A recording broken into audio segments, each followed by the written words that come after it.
Last week we began a new Wednesday night series to start the year, and I want to remind you of the purpose of it. This series is all about living in the tensions of being in the world but not of the world, like the Gospel of John teaches us, or even as we talked about on Sunday when we were looking at Philippians together. How do we be citizens of heaven even as we live here on earth and dwell as we do in this place, in this culture, whose values are very often quite different than our own? So what's the best way for us to live in that tension? How can we maintain our faith and even thrive in this place, even when we sometimes feel like a fish out of water? So that's the thing that we want to investigate in this series together that we were beginning off the year with. And thanks to the examples of two Old Testament figures, I think that we can be learning from the best in this series. So in this series, we're going to be examining the lives of two people who, as much as anybody I can think of, could probably have every reason to feel like a fish out of water in the place that they find themselves in. And I continue to just be amazed at the commonality between these two figures, as we talked about last week. So one of those two figures is Daniel, who was carried off into exile in Babylon at a very young age. And right from the very start of him being there, he learns right away just how significant the tension is going to be for him between the culture he's living in and the faith he's trying to cling to.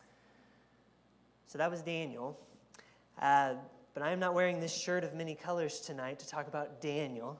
Next week, Colby's going to get us going on that part of the story. But tonight, we are going to dive into Genesis chapter 37 and spend some time with the other of these two figures who's going to be at the heart of our series. And that other figure, of course, is Joseph. Tonight we're going to be talking about Joseph, who is another young man who finds himself in a sort of personal exile. And by the end of tonight's lesson, Joseph, just 17 years old, is going to be a man without a home, or a man with a new home, you might say, in a faraway place, a Hebrew teenager sold into slavery to a foreign master in Egypt. He's a fish out of water, if ever there was one. And tonight's lesson is going to be asking, how do we get here? How did Joseph come to be in this situation that he finds himself in? And that, of course, is what we learn in Genesis chapter 37. If you haven't yet had a chance to turn there, you can. But the basic facts of that question, you probably know the answer to, right? Many of you who have heard the story of Joseph might recall the facts about how it is that Joseph came to be sold into slavery and found himself in Egypt. We learn about those facts in this chapter, and it happened because his brothers, at least all but one of them, conspired against him. They saw him coming. You see, Joseph's father, Jacob, had sent Joseph off into the fields near Shechem to check on his brothers who were tending to the family's flocks. And while Joseph was out looking for them, Joseph found them near Dothan, and the brothers saw him in the distance. And before he reached them, they plotted to kill him. Of course, one of them, Reuben, thought better of that plan. In verse 22, he says, "Let's not take his life. Don't shed any blood. just throw him into the cistern instead. Throw him into this cistern here in the wilderness, but don't lay a hand on him. And Genesis says that Reuben actually hoped that he might come back later and fish him out of the pit, spare his life. But after they threw Joseph into the pit, as they sat down to eat a meal, verse 25, and Reuben at this point has gone away, they looked up and they saw a caravan of Ishmaelites coming from Gilead. And their camels were loaded with spices and balm and myrrh, and they were on their way to take those spices down to Egypt. And Judah said to his brothers, "What will we gain if we kill our brother and cover up his blood? Come, let's sell him to the Ishmaelites." And his brothers agreed. So, when the Midianite merchants came by, his brothers pulled Joseph up out of the cistern and sold him for 20 shekels of silver to the Ishmaelites, who took Joseph to Egypt. So that's how it happened. As you all pretty well know, this is how Joseph comes to find himself to be a fish out of water in Egypt. The how is that his brothers rejected him. They disowned him. They wanted to kill him. They sold his life for 20 shekels of silver. That's how it happened. But in a way, the more relevant question for us to be thinking about is not actually the question of how, but also the question of why. Because it's from this question of why that I think maybe we can learn something about our own experience of living in this world, but not of this world as we do the thing this series is all about. So let me ask you this. We know how Joseph came to be a fish out of water. His brothers reject him. They sell him into slavery.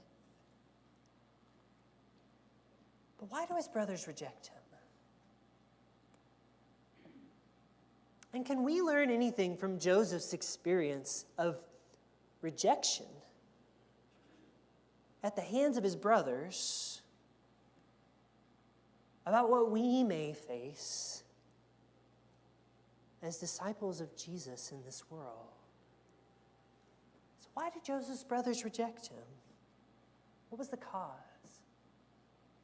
Well, for that, you have to really read the first part of Genesis chapter 37. See if you can find the answer here, beginning in verse 2.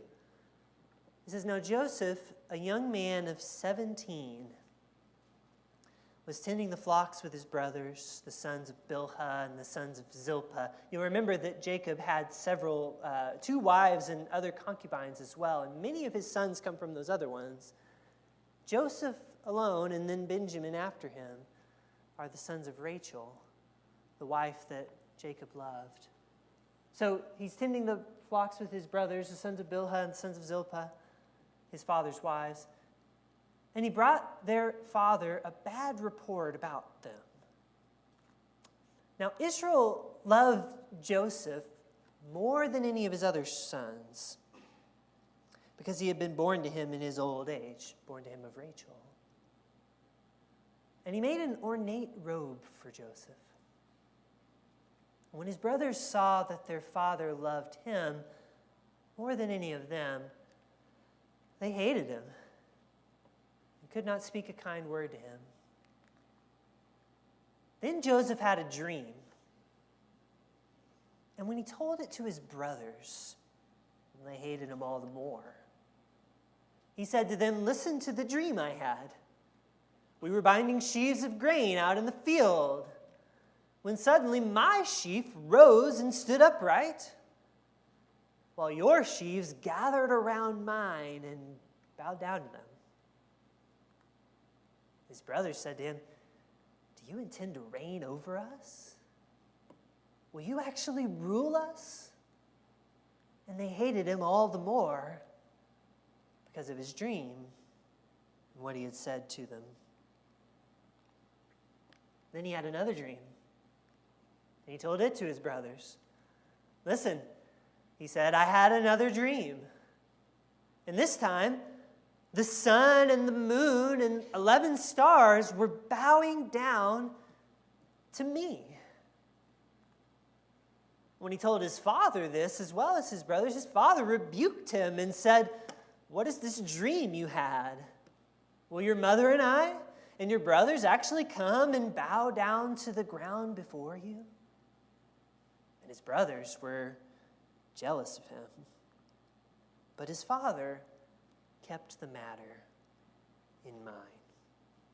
So, in this passage here, we discover some of those tensions, some of those reasons why Joseph experiences rejection at the hand of his brothers. And you could probably think of several answers to this question, but what were the biggest factors for why he was rejected? Well, the fancy coat probably didn't help too much. The brothers saw that coat with disdain, because when they saw Joseph wearing that coat, what do they think to themselves? What are they thinking about him? Boy, does he think he's special. Better than the rest of us. That's what he thinks. More loved by our Father than the rest of us. That's how he sees himself. And sadly, the passage even says there's some truth to that. And then there were those dreams. Joseph had 2 dreams. Probably more than anything else, those dreams may have been the biggest factor as to why he was rejected. It's what made them hate him all the more, which is what our passage says not once but twice. And in fact, when Joseph's brothers resolve to kill him, when they see him off in the distance and they make that plot against him, one of the things that they say is, here comes this dreamer. Let's kill him. And we'll see what becomes of his dreams. Now, personally, I think more than anything, these dreams that Joseph had are the biggest factor that leads to his rejection. Because when the brothers hear these dreams, what do they think? More of that same thing. Boy, he thinks he's special. He thinks he's so much better than us that we would bow down to him, and it makes them really resentful of him. But here's something I want you to think about. Do Joseph's brothers really understand the dreams? Do they really get it? Or do they only sort of partially get it? In other words, is their resentfulness at these dreams founded upon a misunderstanding of what Joseph is called to be? So I think that may be more so the case. So think about what the brothers get right about these dreams, and also what they don't get right. So they understand parts of the dream, that's for sure. They understand, for example, that one sheaf of grain in the story is meant to be their brother Joseph, and they understand that Joseph's dream is describing him as special in some way. They're not happy about it, but they get it. That Joseph is set apart. They understand that much. And likewise, they understand this other troubling part to them, those 11 sheaves, those 11 stars. Those are meant to say that they're going to bow down. Those are them. And you can tell by their anger and their reaction, that fact is not lost on them. They get that much of the story. And at a certain point in the future, a few chapters later, that very same thing is going to happen. Those brothers are going to bow down. But just think about how their view of these things might be different if they really knew exactly what God had in mind. So was Joseph chosen and set apart? Yeah. He certainly was. But for what? Look at his life. Joseph is chosen and set apart, and that means he suffers and is exiled and is thrown in prison and is rejected, and he goes through all of these things, living like an exile in a foreign land. Joseph is set apart, but that by no means places him down easy street for his life. Like very often when someone's called by God to something, this is what we find. More accurately, Joseph is set apart like one person is set apart for the sake of many. Isn't that what his life ends up doing? He is one person, a rejected person no less, whose life serves a special purpose because God uses that life for the good of all people, for salvation for the many. This is what Joseph's life actually becomes, even through his rejection and through his suffering. The brothers here, Joseph talked about as being set apart and different. They see that. But do they really understand what God has in store? Well, I don't think they possibly could. But if they had, if somehow they could have known what God is doing here, don't you think they would look upon this a little differently? Likewise, the brothers correctly see that they're going to be humbled down the road, and it really makes them angry at Joseph to be a part of that. But if they really knew what God was doing through their brother, yet again, I think this whole thing might be different. If they really understand what God was working on here, they might see that even though they are humbled, all these things are taking place, as Joseph will say in the end, for good. Specifically for their good. God's saving many people. Even saving Joseph's own family. The very people who rejected him find salvation through him. And not only do they find the food that they need, but they actually come to know love and forgiveness in the most powerful way possible. When all these things have actually taken place, even though they are humbled, what the brothers find is love. And the burden of their souls, what they did to Joseph, is forgiven before their very eyes. And this is what God has in mind for their future. To experience salvation through what he's doing, his plan, and love, and forgiveness. These are the final outcomes, the full meaning of these dreams that Joseph has.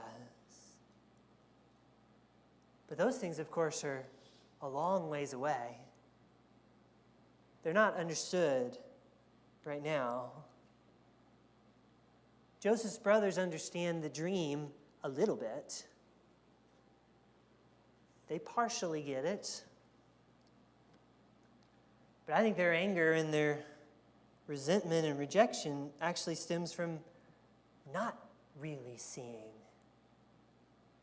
misunderstanding what God really had in mind by setting Joseph apart and choosing him for this purpose. Of course, there's another factor in this. Part of why they may not see this may be because of Joseph and Jacob too. Both Joseph and Jacob, they don't really do a whole lot to help the other brothers in this story because they don't really quite see yet all the things that God is trying to do through them yet either. We don't really know what Joseph was like when he shared these dreams, but he doesn't seem to be all that sensitive to what his brothers might think of the way he's presenting himself. And Jacob, for his part, shows favoritism. Jacob doesn't see that, unlike him, God loves all of these children passionately and wants none of them to be lost or forgotten or estranged. So Jacob and Joseph may also kind of contribute to this misunderstanding. But the rejection is still based on this misunderstanding. Joseph becomes a fish out of water in his world because his brothers reject him, and the reason they reject him is because they don't truly understand what it means for him to be set apart and called for a purpose. They might think it's about being exclusive or propping himself up or making himself great. But God is really using the one for the sake of the many. And that is something we see God do time and time again in our Bibles. In the Old Testament, God will set apart and choose Israel, one nation, for the sake of the many, so that all nations might be blessed through them, is what the promise was to Abraham long, long ago. They were called a kingdom of priests because priests were the ones who mediated between God and the rest of the people. And the whole nation is called a kingdom of priests to serve that role, one set-apart people for the many. The book of Isaiah even calls the nation of Israel like a suffering servant. And through their suffering even, God is going to make them a light to the Gentiles. Now, very often, the nations of the world, they don't see that. They misunderstand it. And from time to time, Israel contributes to that misunderstanding. But then in Jesus, what does God do but give us the fullest example of one for the sake of the many? God himself comes as one man to the world for a special set-apart purpose, his salvation. God identifies him as the beloved Son of God at his baptism. But far from propping himself up or viewing himself through like a superior lens from everybody else, Jesus suffers and is rejected and even dies on the cross. One sacrifice for the sake of the many. Still, many rejected his claims. They reject his identity and God's purpose in him.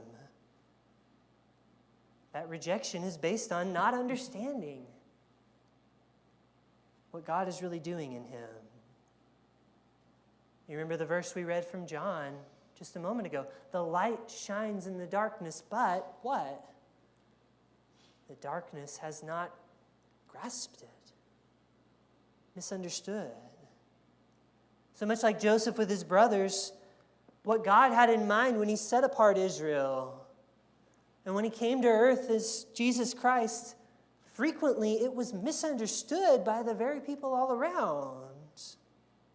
And because of that misunderstanding, very often Israel and Jesus himself, they feel this tension, even strife in their lives and in their stories, just like Joseph did. I say all of this to say,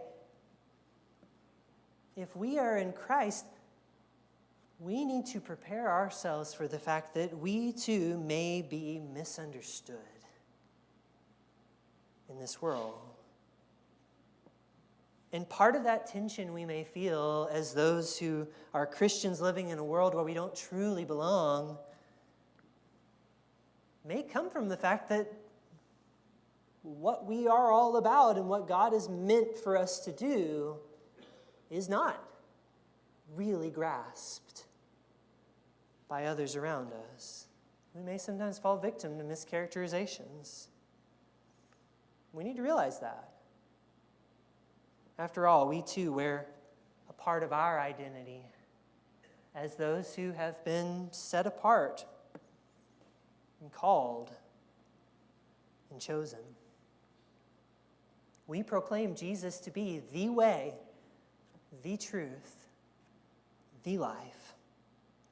Some people may view that claim skeptically, even resentfully. You may have personally experienced times in your lives where, as a Christian, you felt misunderstood or mischaracterized. That can be one of those things that can make us feel like a fish out of water in this world. But where we need to be careful is that we do not contribute to the misunderstanding. Although we strive to be a people set apart, we need to be clear about and appreciative of our identity in Christ, while also striving at all times to make it clear that apart from God's grace, we're really no different than anybody else. We're all in the same boat. And there is no one righteous in this world other than Jesus Christ on their own merits. That's the unifying refrain of Romans, and there's no partiality to it. It's hard to know exactly how Joseph carried himself amongst his brothers, but we ought to make an extra effort to show the world that to whatever extent we see ourselves as called or set apart, it's only so that God might use us however he wishes to work toward his true goal, that all people, the entire world, might be reclaimed, and that every last soul might know that they are a precious child of God, his precious treasure. What makes us special is simply having the chance to play a part in what God is doing through us. Though we may be few, and indeed one church is what God has made, he did this for the sake of the many. And even if we have to deal with being misunderstood sometimes, or rejected, or just plain living in the tension, then we need to be ready to do whatever we can for that purpose God has given us. Because we never know what sort of impact God can make in the long run. If Joseph's story ended in Genesis chapter 37, it'd be a really, really sad story. A tragic one. Joseph's rejection at the hands of his brothers would have no greater meaning to it. But as it is, this story's only just beginning. And through Joseph's rejection, God is working, as only God can, to position Joseph in a faraway place to be God's agent of salvation, to save many others, even the very brothers who gave him up. None of this is all that clear to anybody who's there in Genesis 37. But the story does end with one person, Joseph's father, Jacob, who was said to be keeping all these matters in his mind. Same phrase that the Gospel of Luke uses when Mary sees Jesus and stores up all these matters of what Jesus is doing like treasures in her heart. When Jesus, like Joseph, starts to say things that trouble his family, and nobody understands it yet, Mary kind of stashes this away. Well, here in the midst of great trouble and hardship, rejection of Joseph, there's this one person who's kind of keeping an eye on things, taking note, holding off hope for something that might yet still be in the works of what God is doing. And I think when we are prone to be discouraged, if ever we are, I think we can learn a lot from Jacob here. Although he didn't understand, he held on to hope that God might be at work in ways that he could not yet see. And if ever we may feel like a fish out of water, when we feel misunderstood for our faith, it's worth asking how God might yet be working. It might even use the way we respond to that situation, if only we'll just hang on and watch for the ways that his purposes are still coming to light in us.